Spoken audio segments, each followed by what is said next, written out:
मनीष जी के ऊपर आरोप लगाए हैं। इस देश का जो सबसे कठोर कानून है ईडी का कानून, पीएमएलए, जिसमें बेल भी नहीं मिलती, बेल मिलनी भी मुश्किल है, उसके अंदर हमारे ऊपर तरह तरह के इन लोगों ने आरोप लगाए हैं। कोर्ट से हमको बेल मिल गई, उसके बावजूद आज की तारीख में, आज जो स्थिति है, इससे फालतू कोर्ट और कुछ नहीं कर सकता था जितना कोर्ट ने कर दिया हमारे पक्ष में। हम कोर्ट के बहुत शुक्रगुजार हैं। कोर्ट ने हमें बेल दे दी, अभी बेल तक ही दे सकता था। अब ये केस चलेगा। मैंने वकीलों से पूछा, मैंने कहा मेरा दिल कहता है कि जब तक ये मैं कोर्ट से बरी होके ना आ जाऊं तब तक मैं सीएम की कुर्सी पे नहीं बैठूंगा। उन्होंने कहा जी ये 10 साल चलेगा केस, कोई कह रहा है 15 साल चलेगा केस, कोई कह रहा है 20 साल चलेगा केस। तो केस ये अभी लंबा चलेगा। आज कोर्ट जितना कर सकता था, कोर्ट ने हमारे पक्ष में निर्णय लिया है, हमें बेल दे दी उन्होंने। ऐसे कानून में जिसमें बेल मिलनी नामुमकिन होती है, उन्होंने बेल दे दी।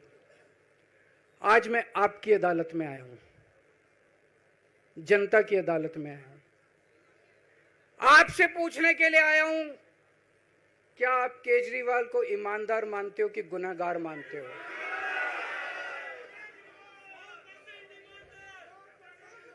मैं दिल्ली की जनता से पूछना चाहता हूं, मैं देश की जनता से पूछना चाहता हूं कि क्या केजरीवाल ईमानदार है कि गुनहगार है? दोस्तों, 2 दिन के बाद, आज से 2 दिन के बाद मैं सीएम की कुर्सी से इस्तीफा देने जा रहा हूं।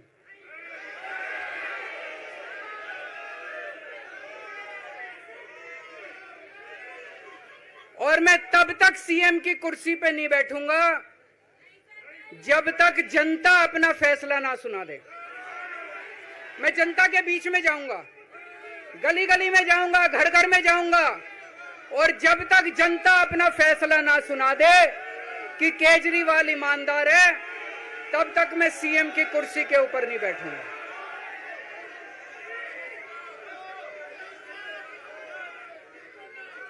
आज से कुछ महीने बाद चुनाव है, दिल्ली के चुनाव है।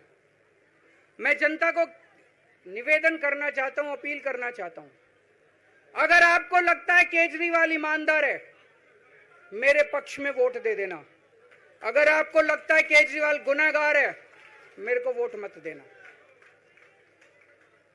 आप अगर मेरे को, अगर आपका एक एक वोट मेरी ईमानदारी का सर्टिफिकेट होगा।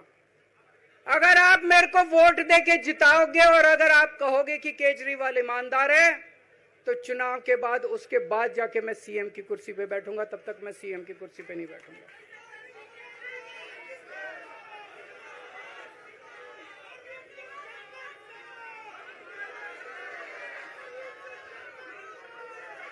आपको लग रहा होगा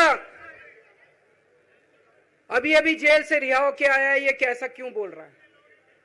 अभी अभी जेल से रिहाई होके आया है, अब ये इस्तीफा क्यों दे रहा है?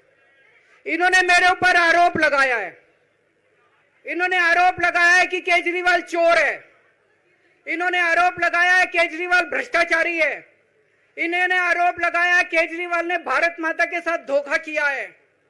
ये करने के लिए नहीं आया था मैं, सत्ता से पैसा और पैसे से सत्ता, इस खेल के खेलने के लिए मैं नहीं आया था।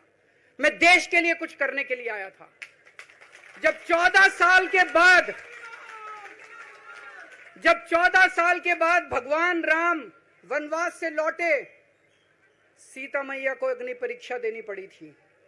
आज मैं जेल से आया हूं, मैं अपनी अग्नि परीक्षा देने के लिए तैयार हूं।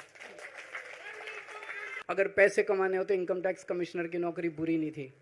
और जब मैंने नौकरी छोड़ी थी तब कोई पार्टी नहीं थी, कुछ नहीं थी। ऐसा नहीं था कि उस टाइम ये था मुख्यमंत्री बनने चला था या कोई पार्टी, कुछ नहीं था, कोई भविष्य नहीं था। केवल देश के लिए जुनून था कि देश के लिए कुछ करना है, देश के लिए कुछ करने हैं। 49 दिन की सरकार के बाद इस्तीफा दिया था, अपने उसूलों के लिए इस्तीफा दिया था। किसी ने इस्तीफा मांगा नहीं था, अपने आप इस्तीफा दिया था।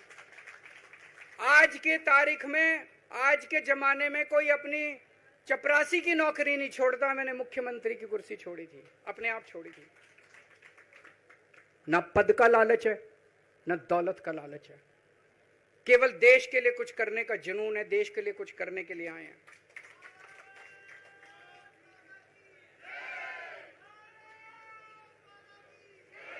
इन्होंने मेरे ऊपर आरोप लगाए, मनीष जी के ऊपर आरोप लगाए हैं।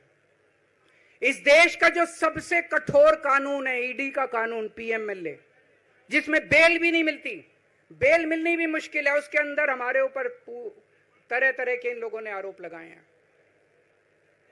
कोर्ट से हमको बेल मिल गई, उसके बावजूद आज की तारीख में आज जो स्थिति है, इससे फालतू कोर्ट और कुछ नहीं कर सकता था जितना कोर्ट ने कर दिया हमारे पक्ष में। हम कोर्ट के बहुत शुक्रगुजार हैं। कोर्ट ने हमें बेल दे दी, अभी बेल तक ही दे सकता था। अब ये केस चलेगा। मैंने वकीलों से पूछा, मैंने कहा मेरा दिल कहता है कि जब तक ये मैं कोर्ट से बरी होके ना आ जाऊं तब तक मैं सीएम की कुर्सी पे नहीं बैठूंगा। उन्होंने कहा जी ये 10 साल चलेगा केस, कोई कह रहा है 15 साल चलेगा केस, कोई कह रहा है 20 साल चलेगा केस।